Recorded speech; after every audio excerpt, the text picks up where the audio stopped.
নমস্কার বন্ধুরা, আমি সুস্মিতা ভট্টাচার্য। বাস্তু ভিশনস উইথ সুস্মিতার এই পেজে আপনাদের সকলকে স্বাগত। হ্যাঁ, এটা একটা নতুন এপিসোড, আর এই এপিসোডগুলো কেমন লাগছে অবশ্যই কিন্তু আমাকে জানাবেন আপনারা। আজকে আমি একটা বেশ একটু অন্যরকম আলোচনা করব। যেমন হচ্ছে, আমরা বাস্তু নিয়ে প্রচুর আলোচনা করি, অ্যাস্ট্রোলজিক্যাল আলোচনা করি। মানুষের বাড়ির মধ্যে সিঁড়ির অবস্থান কোথায় কিভাবে থাকলে পরে জীবনের ওপর তার কি কি প্রভাব পড়তে পারে। সিঁড়ির অবস্থানের ওপর নির্ভর করে কিন্তু আপনার মেন্টালি ফিট থাকা, সিঁড়ির অবস্থানের ওপর নির্ভর করে আপনার রিলেশনের ভালো থাকা, সিঁড়ির অবস্থানের ওপর নির্ভর করে আপনি হেলথ ওয়াইজ কেমন থাকবেন। আবার এই সিঁড়ির অবস্থানের ওপরেই নির্ভর করে জীবনের গ্রাফটা যেরকম এগিয়ে চলছে সেটা কি সাকসেসের দিকে যাবে, নাকি সেটা গ্রাফটা আপ ডাউন করবে, নাকি ডিক্রিজের দিকে যাবে, অর্থাৎ নিচের দিকে যাবে। তো এই জায়গাগুলোকে দেখবার জন্য প্রথমেই হচ্ছে বাড়ির মধ্যে সিঁড়ির অবস্থান। আপনার বাড়িতে কোথায় সিঁড়ির অবস্থান আছে এবং তার জন্য কি কি প্রবলেম আপনি ফেস করছেন, বা সিঁড়ির অবস্থান আদৌ কি আপনার ঠিক আছে সেটা আপনি জানবেন কি করে। ভালো করে মন দিয়ে একটুখানি শুনে নিন, তাহলে কিন্তু অবশ্যই বুঝতে পারবেন। আর যদি দোষ থাকে বাড়িতে, তাহলে অবশ্যই আমাকে কমেন্ট করে কিন্তু জানাবেন।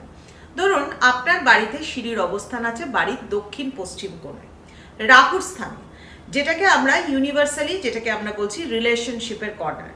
দেখুন, বাড়িতে যদি দক্ষিণ পশ্চিম কর্নারে সিঁড়ির অবস্থান থাকে, সেটা হচ্ছে প্রথমেই বলবো একদম দারুণ অবস্থান। কারণ সিঁড়ি যদি উঠবার সময়, সিঁড়ি দিয়ে উঠবার সময় আপনার ফেসিং যদি দক্ষিণের দিকে থাকে বা পশ্চিমের দিকে থাকে, এবং নামবার সময় পূর্ব দিকে বা উত্তর দিকে যদি ফেসিং থাকে, তাহলে সিঁড়ির অবস্থান একদম আপনার বাড়িতে পারফেক্ট। আপনার সিঁড়ির অবস্থান যদি পশ্চিম দেওয়ালের সাথে যুক্ত থাকে, বা আপনার সিঁড়ির অবস্থান যদি দক্ষিণ দেওয়ালের সাথে যুক্ত থাকে, তাহলে খুব ভালো। আবার ধরে নিন, যদি সিঁড়ি দিয়ে উঠবার সময় আপনি ক্লকওয়াইজ টার্ন করছেন, অর্থাৎ সোজা উঠে রাইট টার্ন করছেন, তাহলেও কিন্তু সেটা শুভর মধ্যেই পড়ে। তাহলে এর ছাড়া অন্যান্য কি আছে, আপনাদের বাড়িতে কি আছে, সেগুলো একটু দেখতে থাকুন। অ্যাকচুয়ালি অনেকে আমরা কিন্তু এই সিঁড়িটাকে ভীষণভাবে ভালোবাসি, কারণ জানেন, যাদের নিজস্ব বাড়ি আছে তারা এই সিঁড়ির জায়গাটাকে কিন্তু দারুণভাবে এনজয় করতে পারেন। ওপর নিচে যাওয়া বেসিক্যালি আমার তো ভীষণভাবে ভালো লাগে, একটা বাড়ির মতো ব্যাপার।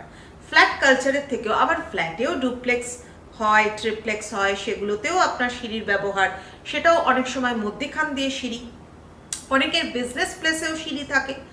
প্রথম কথাই একটাই বলবো, একদম মধ্যিখান দিয়ে মানে ব্রহ্মস্থল দিয়ে সিঁড়ির অবস্থান অত্যন্ত অশুভ। ব্রহ্মস্থলে সিঁড়ির অবস্থান মানে হচ্ছে বাড়ির টোটাল একটা ডিস্টারবেন্স। মানে আপনার হয়তো সম্পত্তিগত দিক থেকে আপনি অনেকটাই ভালো আছেন, ফ্লারিশ রয়েছেন, কিন্তু কোর্ট কেস ঝামেলা ইত্যাদিতে ফেসে যাবেন, বা ফেসে আছেন হয়তো অলরেডি, বা শরিকি অনেক ধরনের সম্পর্ক অনেককেই রয়েছে, সেই সমস্ত মামলা মোকদ্দমা, মানে আইনগত গোলযোগ আপনার জীবনে কিন্তু লেগেই থাকবে যদি সিঁড়ির অবস্থান একদম ব্রহ্মস্থলে হয়। অর্থাৎ ভারী জিনিস কোনো কিছুই কিন্তু ব্রহ্মস্থলে রাখা উচিত নয়।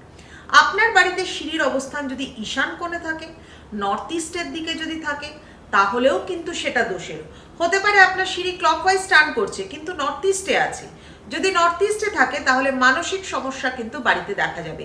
দেখুন, এইগুলো নিয়ে আমি বহুবার আগেও বলেছি, এবং প্রচুর মানুষ এরকম রয়েছে। আমি যে শুধুমাত্র প্র্যাকটিক্যাল মানে থিওরিটিক্যাল পার্টটাই আপনাদেরকে তুলে ধরছি তা নয়। আজকে ধরুন, আমার দীর্ঘ 24 বছরের এক্সপিরিয়েন্স দিয়ে আমি আপনাদেরকে বলছি, বহু ক্লায়েন্ট আমার এরকম রয়েছেন যাদের কিন্তু এই সমস্যাগুলো দেখা যায় তাদের বাড়িতে, এবং তারা এই সমস্যাগুলো ফেস করছেন। নর্থ ইস্টের দিকে সিঁড়ির অবস্থান অত্যন্ত অশুভ। অ্যাকচুয়ালি বাস্তু মতে ঈশান কোণটাকে সব থেকে হালকা জায়গা রাখার কথা। যদি ঈশান কোণে নর্থ ইস্টের দিকে আপনার সিঁড়ির নিচে স্টোর রুম থাকে, তাহলে তো আরও খারাপ। সিঁড়ির নিচে রান্নাঘর, সেটা আরও বাজে ব্যাপার, ভীষণভাবে খারাপ। এবং সব থেকে বড় কথা হচ্ছে, নর্থ ইস্টে সিঁড়ি থাকলে পরে বাড়িতে একটা আনন্যাচারাল ডেথও কিন্তু আসতে পারে, হতে পারে, সম্ভাবনা কিন্তু থেকে যায়। তাহলে কি সিঁড়ি পূর্ব দিকে রাখবো? না, সিঁড়ি যদি পূর্ব দিকে থাকে তাহলে কিন্তু হেলথ রিলেটেড ইস্যু বাড়িতে দেখা যাবে। আপনারা মিলিয়ে নিন, যাদেরই এই ধরনের সিঁড়ি দেখা যাচ্ছে পূর্ব দিকে রয়েছে, যখন আপনি সিঁড়ি দিয়ে উঠছেন তখন পূর্ব দিকে ফেস করে উঠছেন, যখন নামছেন পশ্চিম দিকে ফেস করে নামছেন, এটা অত্যন্ত অশুভ। হেলথ রিলেটেড ইস্যু কিন্তু বাড়িতে দেখা যায়, ভীষণভাবে শারীরিক অসুস্থতা, ভীষণভাবে মানসিক অসুবিধা বা সব সময় ডক্টরের কাছে যাওয়া আসা প্রত্যেক মাসে আপনার লেগেই থাকে, এবং সেটা কিন্তু একটা বাড়ির মধ্যে বিশাল একটা ইরিটেশনের ব্যাপার দাঁড়িয়েছে।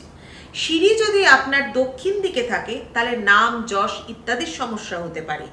সিঁড়ি যদি কোনো রকমভাবে দক্ষিণ পশ্চিমে মানে দক্ষিণ পূর্ব দিকে থাকে তাহলে কিন্তু অর্থনৈতিক দিক থেকেও আপনি বিভিন্ন সমস্যায় পড়তে পারেন।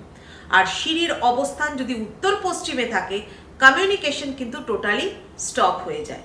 যাই হোক, অনেক কিছু বলা বাকি রয়ে গেল আপনাদের সাথে, কারণ একটু একটু করে বলছি, একটু একটু করে আপনারাও শুনুন। আপনাদের বাড়িতে এই ধরনের সমস্যা থাকলে সেটা যে বাস্তুগত প্রতিকার করতে হবে সেটা অবশ্যই বুঝে নিন, এবং কি কি করতে হবে, কি কি জানতে হবে তার জন্য বাস্তু ভিশনস উইথ সুস্মিতার এই পেজগুলো অবশ্যই ফলো করুন, এবং যদি ভালো লাগে তাহলেই কিন্তু অবশ্যই একটা করে লাইক দেবেন।